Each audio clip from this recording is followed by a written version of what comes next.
ఇంట్లో ఆడవారు వెలుపల ఉన్నప్పుడు పూజ ఎలా చేసుకోవాలి ఒక ప్రశ్న.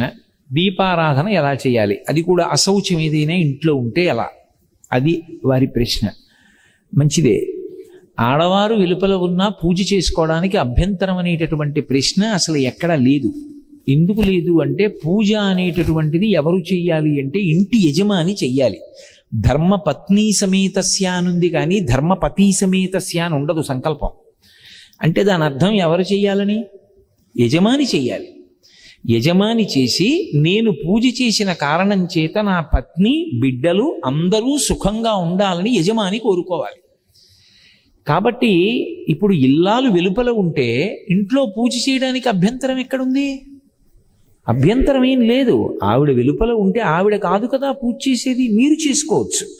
ఒకవేళ ఆవిడ వెలుపల ఉందండి, పిల్లలు చిన్నవాళ్ళు, వాళ్ళ బాగోగులు చూడాలి, వాళ్ళకి వేళకి పలహారం పెట్టాలి, ఏదో పాలు కాచి ఇవ్వాలి, అటు అది ఇది కూడా కష్టం అనుకుంటే, నేను ఇందాక చెప్పాగా లఘువు చేసుకోండి.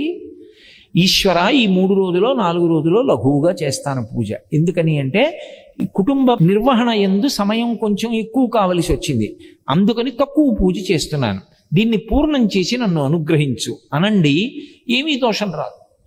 ఇక ఆమె వెలుపల ఉంటే దీపం పెట్టడానికి అభ్యంతరం ఏముంది? పూజలో అంతర్భాగం దీపం పెట్టడం, పూజ చెయ్యొచ్చు అని నేను చెప్తుంటే దీపం పెట్టడానికి అభ్యంతరం ఏముంది? అభ్యంతరం లేదు. నేను ఇవన్నీ దేన్ని ఆధారం చేసి చెప్తున్నానంటే, ఆవిడ వెలుపల ఉన్నారు అంటే ఆవిడ వేరే కూర్చున్నారు అన్న భావన దృష్టిలో పెట్టుకు చెప్తున్నాను.